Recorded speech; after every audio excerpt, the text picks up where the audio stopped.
Jaya Jaya Shri Krishna Chaitanya Gaurachandra Jaya Advaita Chandra Jaya Jaya Nityananda Jaya Jaya Gadadhar Jaya Srinivas Jaya Mukunda Vasudevi Jaya Haridas. Hare Krishna. Jai Jai Srila Prabhupada. Jai Jai Shri Krishna Chaitanya Prabhu Nityananda Shri Advaita Gadadhar Shri Vasudeva Gaur Bhakti-yoga. So we're continuing today. Welcome, audience, our series on every town and village, celebrating and deepening our understanding of Srila Prabhupada's own principles and strategies for spreading Krishna consciousness, and how they are rooted in Chaitanya Mahaprabhu's own Leela of spreading Krishna consciousness. So today, I'm very, very happy to have with us His Holiness Devamrita Maharaj, an old friend from our New York days. We were just talking about Henry Street and New York. And although we're now in the same area today, but Maharaj normally is residing in New Zealand. As I understand, he's a GBC and leader of the yatra there and in other places, and so many services that I would rather ask the audience to look at the bios in our descriptions than take our time to go through it all. And welcome you to this series, and tell us about your topic, Compassion Without Limits. Yes, I decided to approach this topic via Vasudeva Datta. He always intrigued me unlimitedly, although I'm limited. Why? Because actually the description in Sri Chaitanya Charitamrita is inconceivable, and Prabhupada's purports bring that out.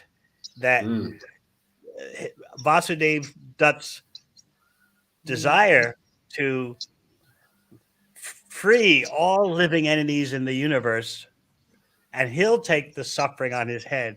This is beyond, it's beyond any kind of religious sentiment or attempt at philanthropy and humanitarianism. This is, but we'll get into it as we proceed. Yeah, no, I agree with you. I every year on the parikrama, I try to present that pastime as in a dramatic form, and it never fails to move me to tears practically. But I try to play Gauranga, and I've found different devotees to try to bring that out, and the interaction just says, "This is incredible." Mm-hmm. So we can begin with Sri Chaitanya Mahaprabhu glorifying his devotees, as always. And the description Kaviraj Goswami often gives is as if with hundreds of mouths. In the case of Vasudeva Datta, thousands of mouths. Oh, how my heart yearns to learn how to just glorify devotees with one mouth. It is part of Chaitanya Leela, this ability to relish the association and abilities and qualities of devotees and to glorify the devotees for those.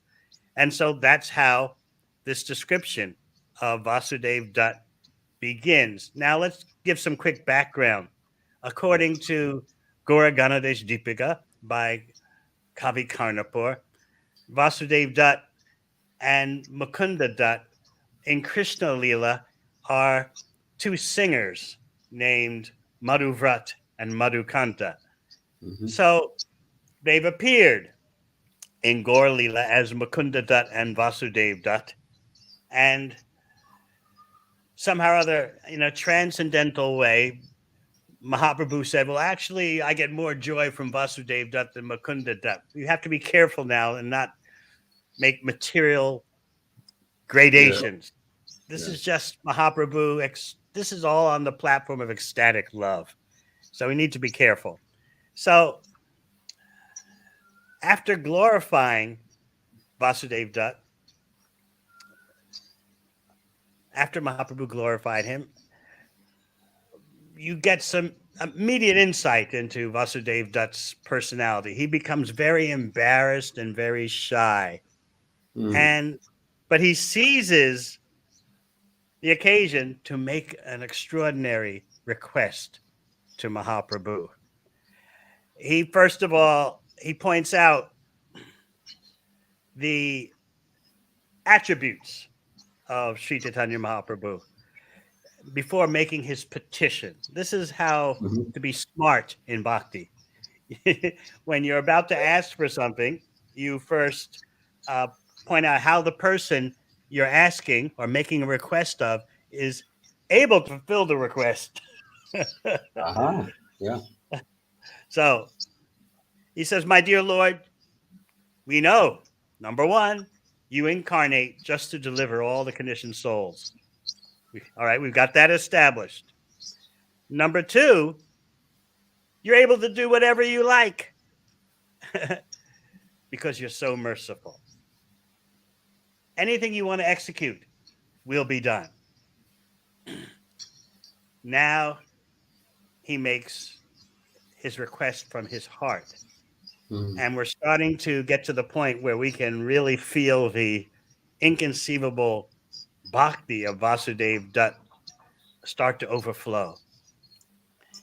He says, my heart breaks to see the suffering of the conditioned souls. What do I request of you? Now that I've spoken your attributes and your qualifications for fulfilling my request, I request you transfer the karma, all their karma from their sinful life. He didn't say their good karma. Not the punya, but the papa.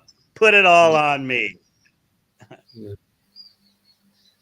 I wonder, Pancharatna Prabhu, when you get to this point in your drama, how do you do it? When I get to this point, I'm on my knees.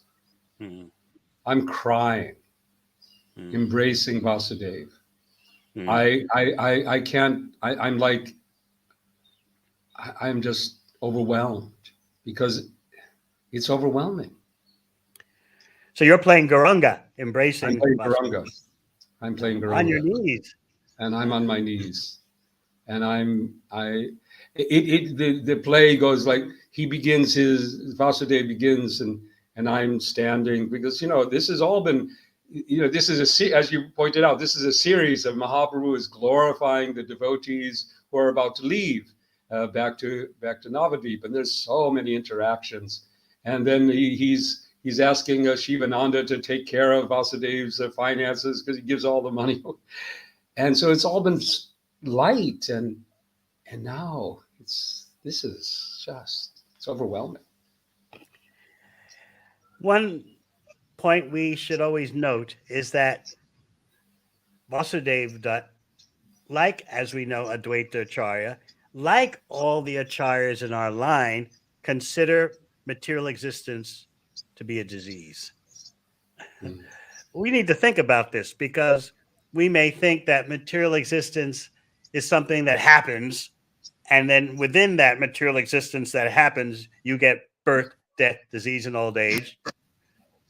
But actually, our preceptors consider the whole package of material existence to be a disease, bhava rog.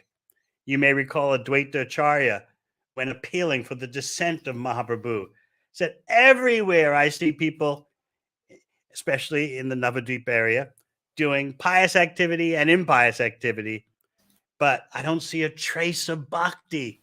And without even a trace of bhakti, you can't get rid of the material disease, bhava rog. Or you can look at bhava as what's becoming and unbecoming. This is a disease. So this gives us insight into how we can frame our own existence, as well as to get a deeper insight into the petition by Vasudeva Datta.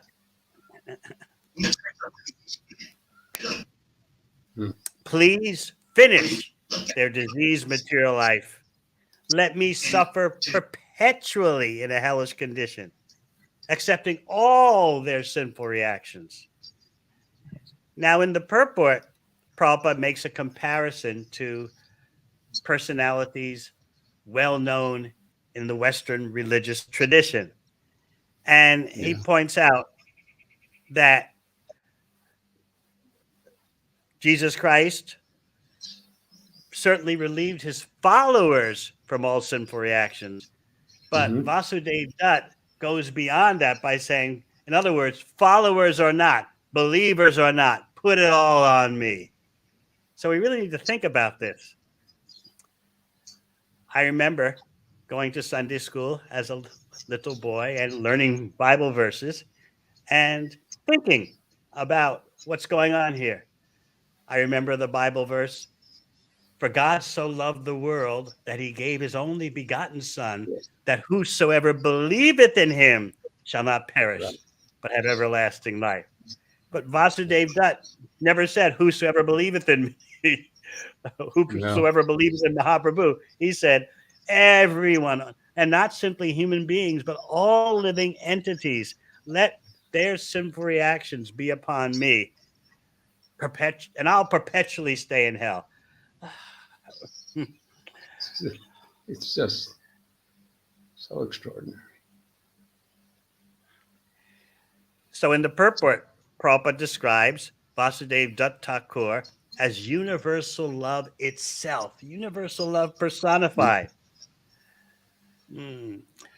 And he wants to make the point known to us that what Vasudeva Datta is demonstrating is beyond any known conceptions of philanthropy, altruism, humanitarianism, sacrifice. So in an ecumenical way, Prabhupada gives credit that Lord Jesus Christ certainly finished the sinful reactions of his followers by his mercy. But there's a difference, and this is going back to Srila Bhaktisiddhanta Saraswati Thakur's commentary also. Prabhupada's echoing that. There's a difference between finishing sinful reactions and finishing material existence. So we need to think about that, because you may have all your sinful reactions atoned for or forgiven, but what about the propensity to commit sinful activities?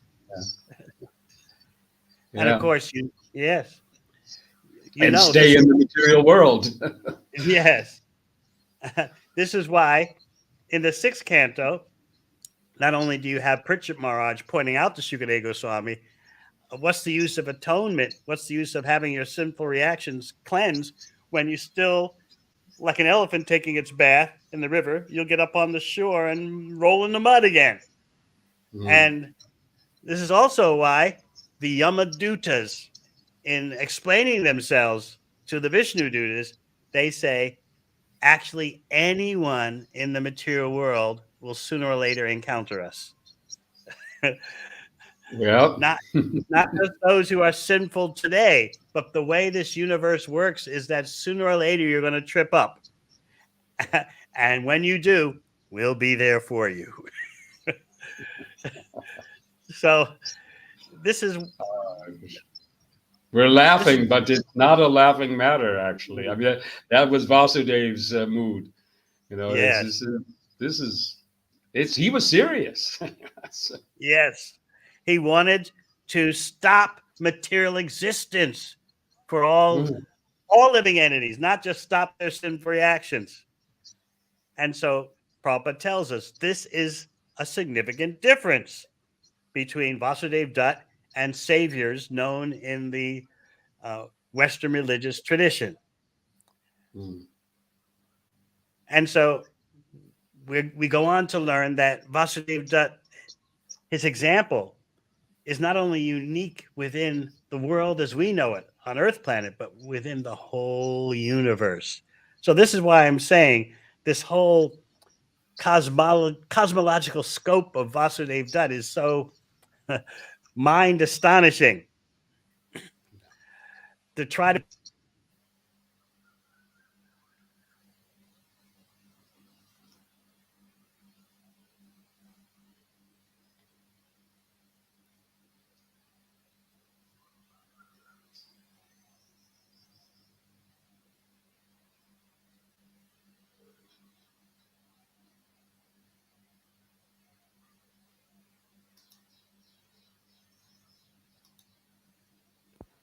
there. I had some mic problems. Where did we leave off? Astonishing how, Vasudeva Datta is so astonishing. That's the last thing I remember hearing in the universe. And yeah, that his that's what I remember. And then I stopped hearing. I was wondering if it was me or what. There's no comparison. No comparison. It's what Prabhupada and Bhaktisiddhanta Saraswati Thakur want to establish. There is no comparison in the universe to Vasudeva Datta and his genuine, straightforward desire to suffer perpetually in hell. This is not anything like what we know of. And this is why I've been always bewildered by such a proposal when I think about it. You can read Caitanya Charitamrita and just breeze through this. Let me suffer in hell perpetually. Let all the sins of living entities be upon me. Okay, next page. Vasudeva Datta ki jai. But when you think about it, at least my head starts to fracture. I'm thinking, I have two questions about it. Maybe Maharaj, if you want to. The first one would be like, if I can see myself as just a kind of I'm going to be very compassionate, and I know, I'll say these words, and Mahaprabhu will say something like, "Oh no," what actually happens, and it's like already in my mind that I'm just going to put a show of being so compassionate by saying, like for example, I sing every day. I sing, Patita Pavana, Hetu Tomarvatar, Mosamo, Patita Prabhu Naha Pai Beyar. There's no one more fallen than me. I'm the most fallen. But I don't really believe that. I'm just kind of saying it. So that was my first. And then the second thing that I has come to me is this, because this is, compassion means that you're feeling, he feels the suffering, and he's expecting, and this is just, me talking here, so you can, but he's expecting a joy, the joy of relieving others' suffering. That to him is more promising, and that he feels that if I can do this, I will experience such great joy in the aspect of relieving others' suffering. Have I thought anything there? I don't know. Well, I'm just waiting. I want to make one point, and then I'm going to, because you played Gauranga in this drama, we're going to get to Gauranga's reaction, and I know you're going to really turn it on then. So one more point about Vasudeva Datta's petition before we get to the cosmological answer by Mahaprabhu, which gives you some idea into how insignificant we are and how insignificant this universe is. Prabhupada, at the end of the purport, gives us insight, I would say, into Prabhupada as well as our predecessor acharyas. He says that one who executes Mahaprabhu's mission must be considered eternally liberated. He's a transcendental person and does not belong to this material world. Such a devotee engaging in the deliverance of the total population is as magnanimous as Sri Chaitanya Mahaprabhu himself. Such a personality factually represents Sri Chaitanya Mahaprabhu because his heart is always filled with compassion for all conditioned souls. I've been thinking about this end of the purport for many years, and I take it as insight, a humble insight Prabhupada's giving into who he is, what his mission is, and how the extraordinary acharyas like Srila Prabhupada, Srila Bhaktisiddhanta Saraswati Thakur, etc. Who are they? And for backup proof, Narottam Das Thakur is quoted, Gauranga Sangigane Nitya Siddha Korimane Sejaya Vrajendra Sutta Pa. You get insight via Narottam Das Thakur into how these non-material personages enter into the material world with a mission of fulfilling the desire of Sri Chaitanya Mahaprabhu. So then, getting some understanding of this, we look at Lord Chaitanya's reaction when he heard Vasudeva Datta's statement. And the symptoms I meditate upon in Gauranga's response. And now that we have Pancharatna Prabhu here, who demonstrates those responses in drama, I certainly like to hear his presentation of it. I'll just go over the characteristics that I've always meditated on. Mahaprabhu's heart became very soft, number one. Tears flowed from his eyes. He began to tremble, and his voice was faltering when he spoke.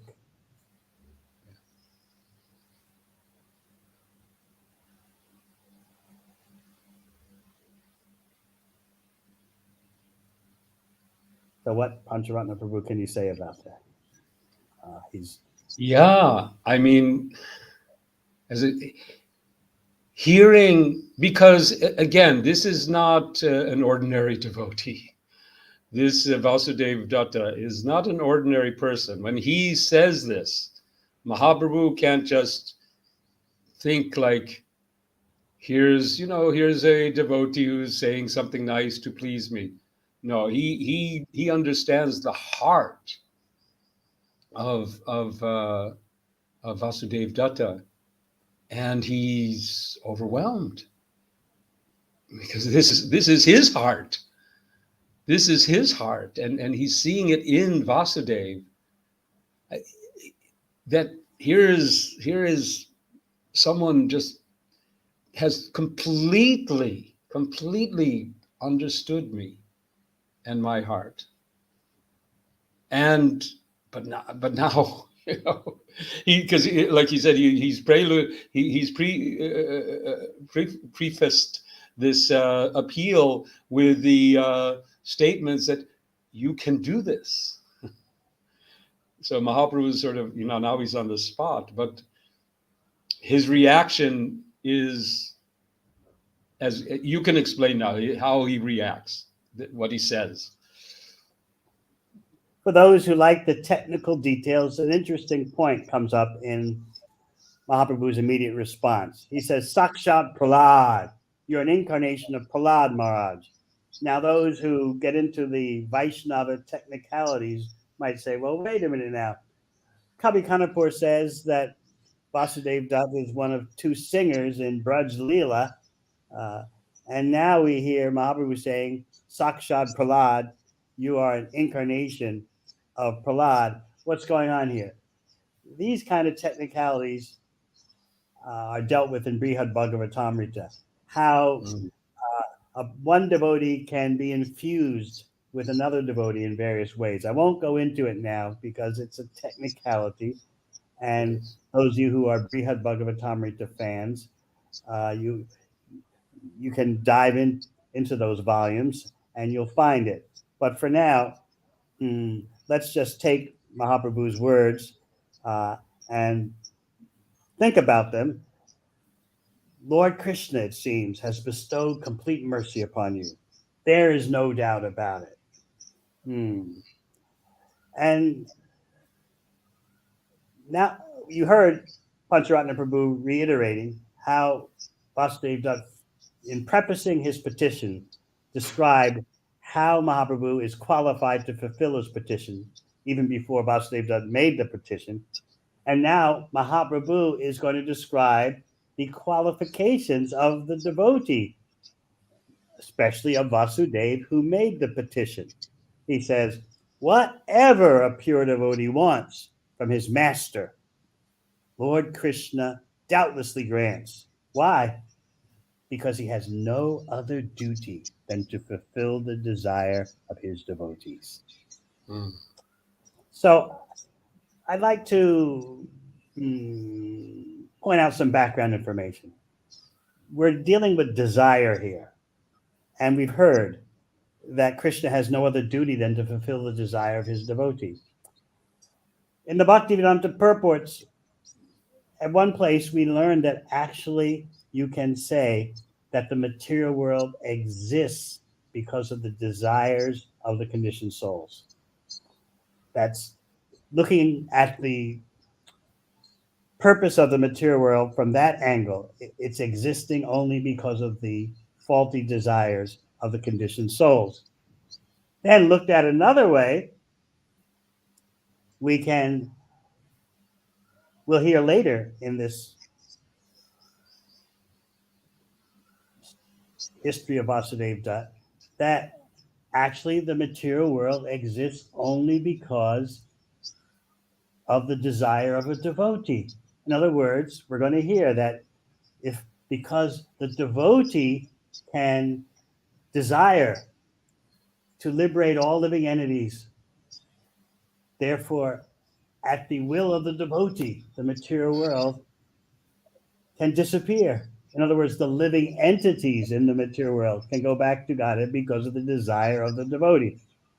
As Narottam Das Thakur says, Chariya Vaishnava Seva Nista Payeche Keba. Who do you know who ever got out of the material world without the mercy of a Vaishnava? So we're going to hear Prabhupada explain that it's just the desire of the devotee that people stay in the material world or leave the material world. But then he says, ultimately, it's up to Krishna. Why? Because Krishna can make the whole material manifestation disappear if he wants to. Yes, he can.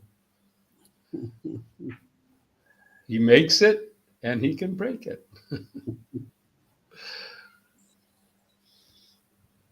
You remember in Prabhupada's famous prayers, Markine Bhagavat Dharma, upon landing in the USA, he says, Krishna, by your will, the conditioned souls entered Maya, so by your will, they can come out of Maya.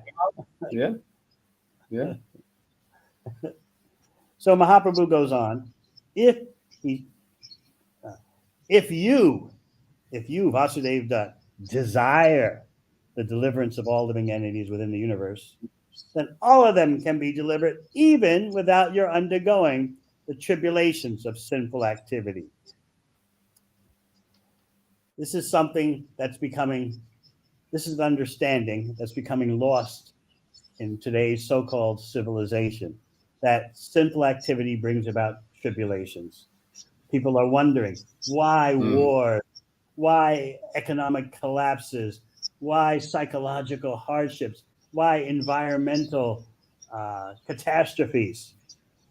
This is because of these are tribulations of sinful activity. But we tend in our hip contemporary mindset that, well, yeah, I did this, I did that, this person did this, and this person did that. But then way over here, we have tribulations. So the connection between the two is becoming increasingly lost. Yeah. So now, in standing up for Krishna, Mahaprabhu is here going to stand up for Krishna.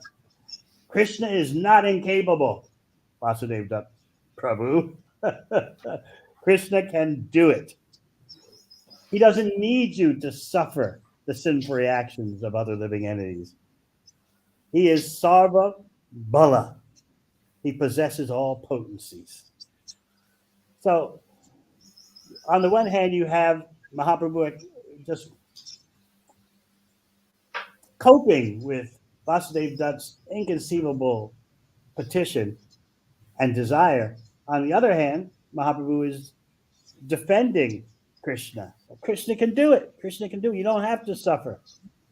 So I wonder in the drama how, because Pancharatna Prabhu is playing Gauranga, how do you? Yeah, it's like the solution. The solution comes. Here's the dilemma: is how do we respond to this compassion of Vasudeva Datta? So the immediate response is like you pointed out. This shows who you are. This shows who you are. You're Prahlad, because Prahlad has his compassion is also understood in the Bhagavatam. But then he moves on to the solution. How do we simultaneously, because Mahaprabhu can't tolerate the idea that Vasudeva would actually suffer, and the solution comes. This is Krishna takes care. He's going to take care of it. Now, before we continue with where Pancharatna Prabhu left off, I just want to harp upon this point about desire. It's very important in our understanding of our individual life and in the life of the universe and in the relationship between Krishna and his devotees. So Mahaprabhu says, whosoever welfare you desire immediately becomes a Vaishnava. Yes. That is quite remarkable. So then we get a verse from Brahma Samhita. Yes, Chinda Gopam Atavendra Ho Sukarma Bandhanurupa Balabhajana Matanoti. Praising Krishna. Lord Brahma is praising Krishna for regulating the sufferings and enjoyments due to karma. And Lord Brahma says he does this for everyone, whether you're Indra or a tiny insect. But more than that regulation of sufferings and enjoyments, that very personality of Godhead destroys the karmic reactions of one engaged in devotional service. I've checked the commentaries by Jiva Goswami and Bhaktivinoda Thakur, and they're echoed by Bhaktisiddhanta Saraswati Thakur in his commentary, that karma is beginningless in that you'll never trace out the beginning. Anadi karma phale, babi bhavarna vajale, as Bhaktivinoda Thakur writes in his song. So karma is beginningless because you can't trace the beginning, but it's not endless. It can be destroyed. So all the previous acharyas focus on this point. Beginningless, but not indestructible. It can be terminated. It can be destroyed. And they all say it's astonishing how Krishna handles the karma of his devotee. So we go ahead, and still the point about desire is coming up. Because of your honest desire, all living entities within the universe will be delivered. And that Krishna doesn't have to do anything for this to happen. In other words, you don't need to suffer, Vasudeva Datta, and Krishna doesn't have to do anything for all this to transpire, for the deliverance of all living entities to happen. So then he gives a couple of examples. Mahaprabhu gives the examples. Number one, of the Udumbara tree, and number two, of a pot of mustard seeds floating on the causal ocean.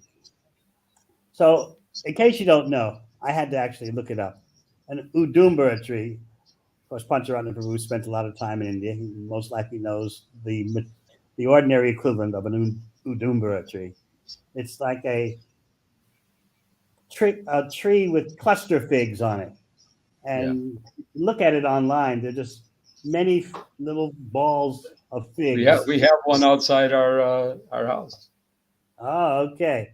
Now, as far as millions of fruits on the Udumbara tree, I can only speculate that Mahaprabhu was talking about an equivalent in the heavenly planets or something. I don't know.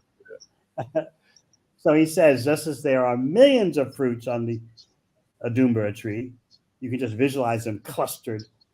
Millions of universes similarly float on the waters of the river Viraja. So if one of those millions of fruits that are clustered together on the tree, if one falls down and destroyed, the tree doesn't even notice it. It doesn't consider the loss. So this is how insignificant our universe is. What to speak of how insignificant our planet is, or our nation, or our community. So Mahaprabhu says, and we're getting such a fascinating cosmological insight.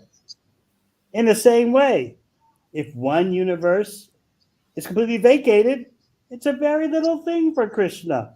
He doesn't take it very seriously.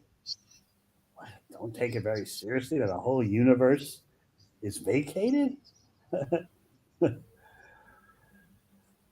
We have a problem in one city on Earth due to suffering of the human beings, and it's become vacated, and it's on the front page news, so to speak, top of the website.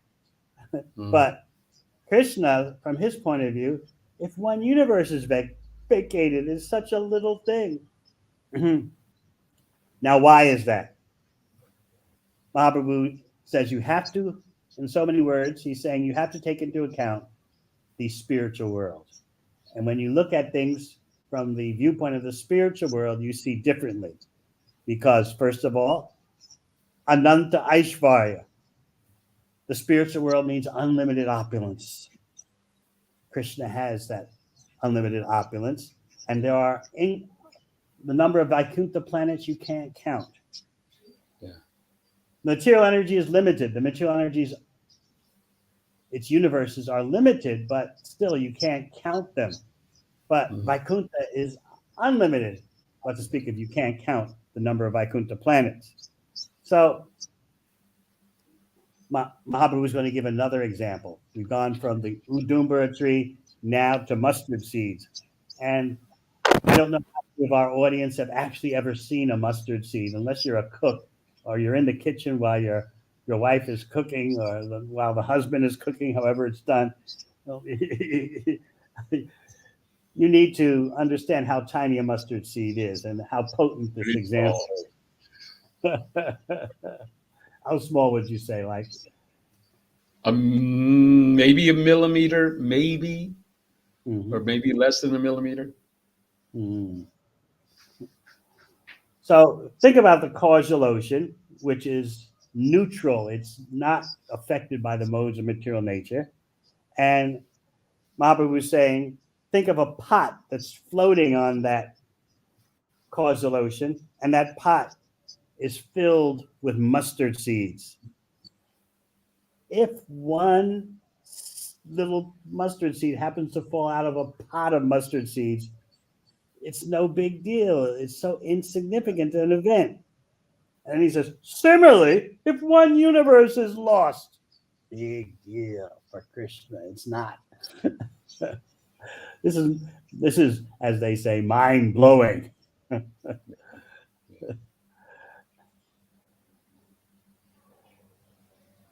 And then to further dramatize the opulence of Krishna, which is considered Shat Aishvarya Pati. Krishna is the master, the Pati of the six opulences in full. Mahaprabhu gives the example of Kamadhenus, wish-fulfilling cows of the spiritual world. So if someone's got millions of Kamadhenus and happens to also have a she-goat in the herd of millions of Kamadhenus, wish-fulfilling cows, if the she-goat disappears, so what? What's the loss? Therefore, Mahaprabhu says, if the entire material energy is destroyed, what does Krishna lose? How's that for putting us in our place? So when you reach this point in your drama as Gauranga, how do you do it, Pancharatna? Well, by this time, I'm now getting quite animated, and there's a big audience. We do this at Vrindavan Das Thakur's Janmastan. Oh, Mamagachi. In Mamgachi, because Vasudeva Datta's house or the site of his house is nearby, his deities are nearby. So we do it there. And by this time, there's a big audience, and we're just getting quite animated and building up to the climax, which is the liberation of everyone is foretold. So it's getting quite excited at that time. One interesting point that Prabhupada points out in his purport is that Srila Bhaktivinoda Thakur, in analyzing and clarifying the preceding verses, says the meaning of these verses is simple, but the full impact, the full purport is a little difficult to understand. That's a good prompt for us to realize we need to contemplate and recontemplate these verses and purports, because although they seem to be, they are quite straightforward, but the full impact of Krishna, for example, saying, so what if the whole material energy disappears? Big deal. What to speak of if one universe goes? It's also this drama has two sort of inconceivable qualities. The first inconceivable quality is the depth of compassion of Vasudeva Datta. But the other inconceivable quality is the extent of the material world and Krishna's relationship with this cycle of anadi karma, and how, like you said, the desire that the whole process is moving one side by the desire of the jivas to be in the material world, but on the other side, the desire of the devotees to bring them out. Well, that brings us right to this purport, when we're dealing again with desire. So Prabhupada starts with the living entity coming under what he calls the jurisdiction of the material energy. When that happens, he is sent into one of the innumerable material universes created by the material energy to give a chance to conditioned souls to fulfill their desires in the material world. And so we go on, we go a little further ahead. Similarly, simply by the desire of a devotee, a conditioned soul can attain liberation and transcend the results of karma.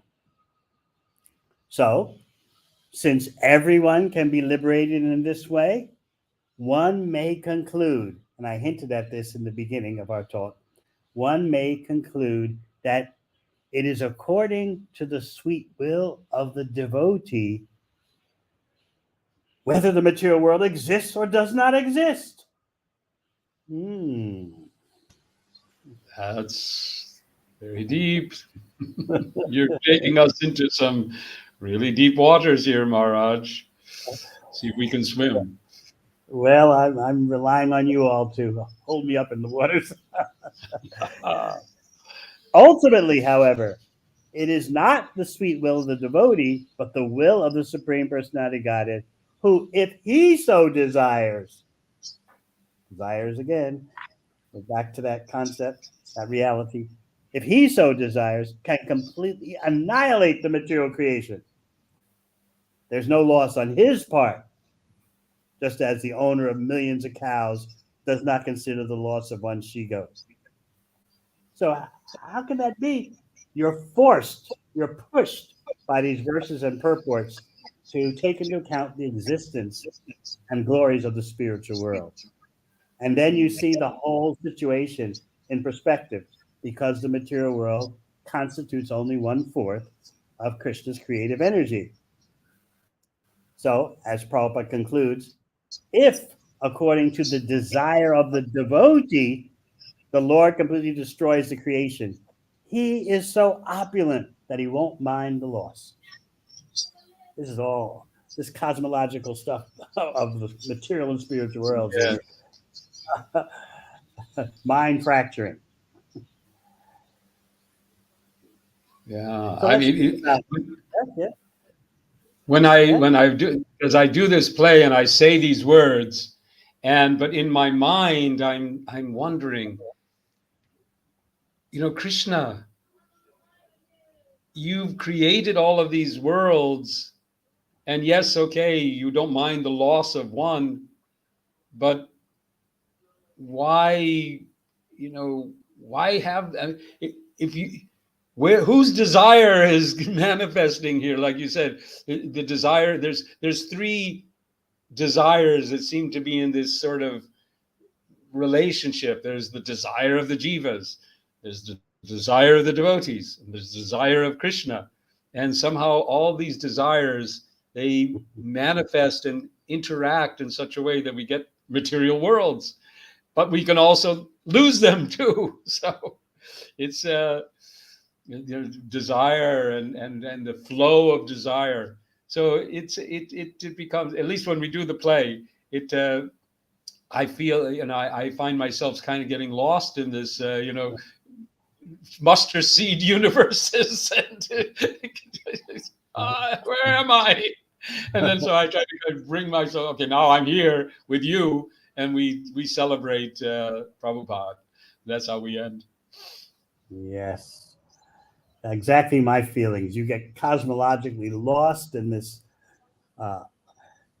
presentation, and you see how powerful is desire. I really like the way you encapsulated the desire reality, the desire of the conditioned jivas, the desire of the devotees, and the desire of Krishna. It's all interacting. So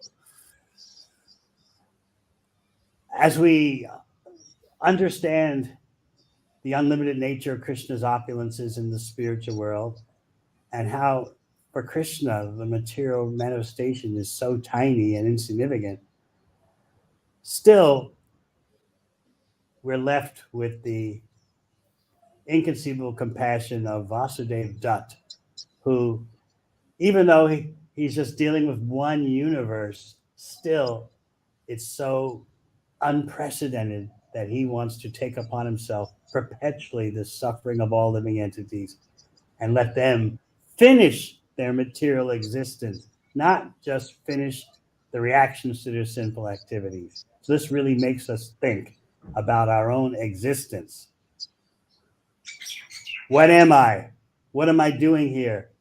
Why am I breathing? Why am I bleeding? Why am I breathing? When we start to think about these questions in light of Vasudeva Datta Thakur's petition and Mahaprabhu's answer, when we start thinking about those existential questions in that light, we're swept away by the waves of the bhakti ocean. That's what happens to me when I finish this section. I'm just feeling just washed away by the waves of the bhakti ocean, the bhakti rasamrita sindhu. Yeah. And I'm sure by the time Pancharatna Prabhu finishes his drama, it's a little exhausting, because there's so much power in this this interaction. There's the power of Vasudeva Datta's compassion. I mean, his compassion has the power to actually achieve. I mean, he's not presenting something that can't be done. He starts that off by saying, this can be done. The power is there. You have the power. I have the desire. Together, this can happen. And then Mahaprabhu's, his power and his powerful response is it's a very, very powerful interaction.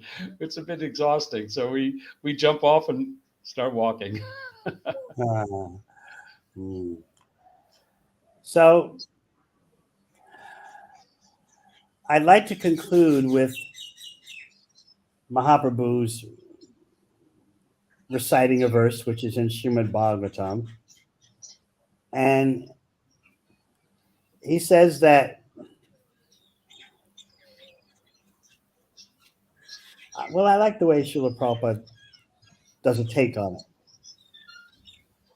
He says in the purport to this Bhagavatam verses, which is from Prayers by the Personified Vedas, chapter 87 of the 10th canto, he writes that the conditioned soul is always fearful due to being controlled by the external potency. You might think of all the things you're afraid of. Getting COVID, or getting caught in an auto accident, or losing your spouse, or losing your children, or nuclear warfare, or climate catastrophes, on and on and on it goes.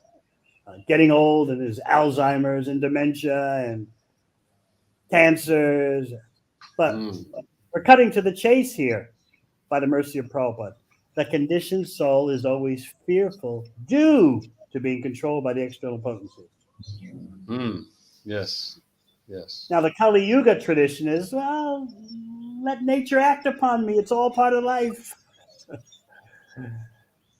But the real source of our fear is that we're under control of the external potency, which is an abnormal, weird situation. So he continues that, therefore, the conditioned soul should always pray to the Almighty Lord to conquer the external potency, Maya, so that she will no longer manifest her powers, which bind all living entities, moving and inert. Fear. This is how Narottam Das Thakur says to utilize fear in Krishna's service. You utilize anger by expressing displeasure at how people's opportunities for becoming devotees are being disrupted by demoniac influences, demoniac structures. How devotees are being hurt, endangered, offended. So that's the bhakti expression of anger. And then there's kama, Krishna karmarpane.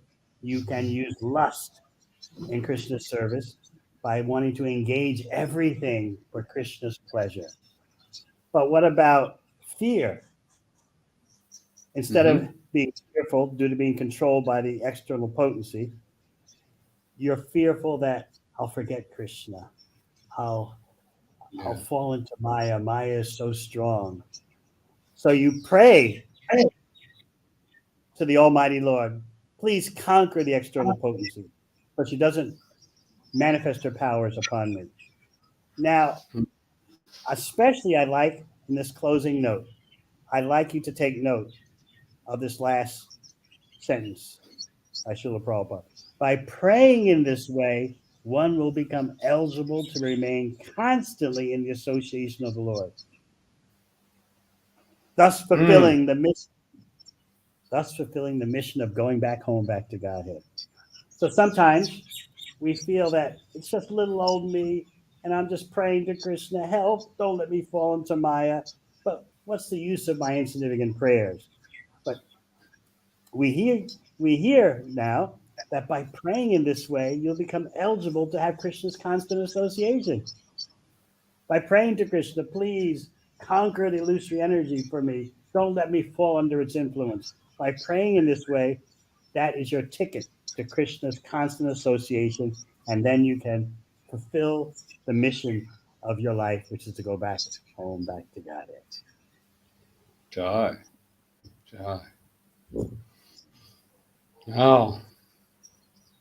What did you, I remember Srila Prabhupada once saying that there's one problem with us. We're not afraid of Maya. Yes. Be more afraid of Maya. And then pray, like you say, and there's another pastime I remember where just extraordinary lesson for us, where a devotee is observing Srila Prabhupada. I think it was in Los Angeles, and he's standing before the deities, and his hands are folded, and he appears to be mumbling, and the devotee later asks, it appears that you are offering some prayer, Prabhupada. So I'm praying that I should not fall into Maya. Thank you. And by that prayer, you'll attain Krishna's eternal association and go back to that. By approaching in that way, that's how he can see, how he can talk to Krishna, is by having that prayer in his heart. Hare Krishna. So if we can manifest that constant prayer. So Pancharatna Guru, I thank you so much for this opportunity. Thank you. The dialogue with you has been more than I could hope for. It's so wonderful that it happens to be one of those topics that I also share a very deep interest, having to try to portray it on. Our dramas are all impromptu, so it's not like I've gone deep into it, but still it's the first person that I did it with is our godbrother Tribangananda from the UK, and he just moved me to tears. He was so, his expression was so deep. Did you know that I was going to approach the topic of compassion via Vasudeva Datta? You didn't know that? I didn't know that. Gopal Bhatta was, I wasn't fully briefed. Well, I'm so glad that I got the opportunity to discuss this with you, who has put so much focus and concentration in presenting the drama. So I take it as Vasudeva Datta's mercy upon me in my next to last Mayapur. Mercy on us all. We do have some questions here from Kadiravan Devi Dasi. I don't know if you know her, Kadiravan. Delivering a universe, living entities from sinful reactions in the material world. How does that interact with the desire's free will? The free will. Okay, here's a good question. We're here because we desire to be here, and if Krishna delivers us, then are we being captured? And then the next one, how can Krishna or his devotee deliver them if they don't want to be delivered yet? Here's the parampara context to that kind of question. We are not independently possessing free will, as if here I am with my free will, and that's the end of the context. No, our free will is tiny, and it exists in the context of Krishna's control. Just like a little child, a 3-year-old child. You could say the little child is choosing this toy, that toy, to scream or to crawl, but it's all, the little child's behavior is all within the context of the home, and the child is not controlling the home. So yes, the child has minute independence, and you can really see that regarding a little infant. But the overpowering reality is that, hey, there's a lot outside your control, little kid. And so your minute independence is simply exhibited within a much bigger context of control, supervision, witnessing. So Krishna can do what he wants because we are his Shaktis. So even our independence and free will, that exists in relation to Krishna, not something that's an independent component in of itself. So your question is actually getting at the heart of one of our material problems, thinking that my free will and my independence is in of itself a component, a standalone component, as if like, I don't know if car engines still have spark plugs, but in the in the old days, before everything went electronic, a car engine had a spark plug, but the spark plug that causes ignition is only a component of the whole engine. It only has meaning in the context of the whole engine. So in this way, you can understand, I hope, the answer to your question. And you're getting at a disease of the conditioned soul. And I always think about this. I always try to put myself under a microscope and say, look, do you think that your attempts for happiness, your attempts for choice and independence don't exist in a greater context of what Krishna wants? Yeah. What do you say? Well, and you also have to bring in the desire of the devotees, because that trumps it. You know, when the devotee of the stature of Vasudeva Datta brings forth his desire, then Krishna, you know, that's going to overwhelm. That's like a flood that overwhelms everyone's free will, including Krishna. He said, I have to do this for Vasudeva Datta. So. Well, I'll conclude with one example given by Srila Prabhupada. It's quite common in New Zealand, since Kadiravan Devi is from New Zealand. It happens all the time that there are no clouds in the sky, or there are big, nice, puffy white clouds signifying a beautiful day, and then rain comes. Yeah. And so you say, well, how can it's called a sun shower in ordinary speaking. So how can there be rain coming and there are no rain clouds in the sky? So Prabhupada gives that as an example that even though the conditioned soul may have no desire for Krishna, still the mercy comes. He said that is how Mahaprabhu operates. No desire, but still, just like the sun shower, it comes although there are no clouds in the sky. No cause. Causeless mercy. Causeless mercy, yes. Yes, that's the answer. Causeless mercy. Hare Krishna. Thank you so much, Maharaj. I hope that your travels are smooth and without any inconvenience, and that we see you again soon, either here in Mayapur or in New York City, or in Gitanagari, or probably not New Zealand right away, but for me at least. Anyway. Thank you, and thank you to the audience for being with us. And come again. We still have a few more days up until the 17th. We'll be continuing this series, and we invite you to tune in, see what you've missed also. And let's also end, Maharaj. I think it would be appropriate to also end with a prayer for our family in the Ukraine, and that they also receive the full mercy of the devotees. Let our desire be for their safety, and I should just give a little pitch.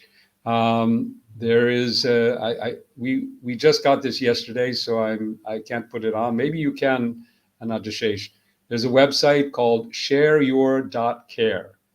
Shareyour.care. And you can go there and you can find out how you can contribute to help take care of the devotees who are, their ultimate path back to Godhead is assured, but here in this world, they could use our help. Please, I've traveled to almost every town and city in Ukraine over the course of the past 24 years. And yes, please keep those devotees in your thoughts, in your prayers, and whatever support you can give. They definitely need it. Thank you. Thank you. Hare Krishna. Thank you, Maharaj. Thank you, everyone.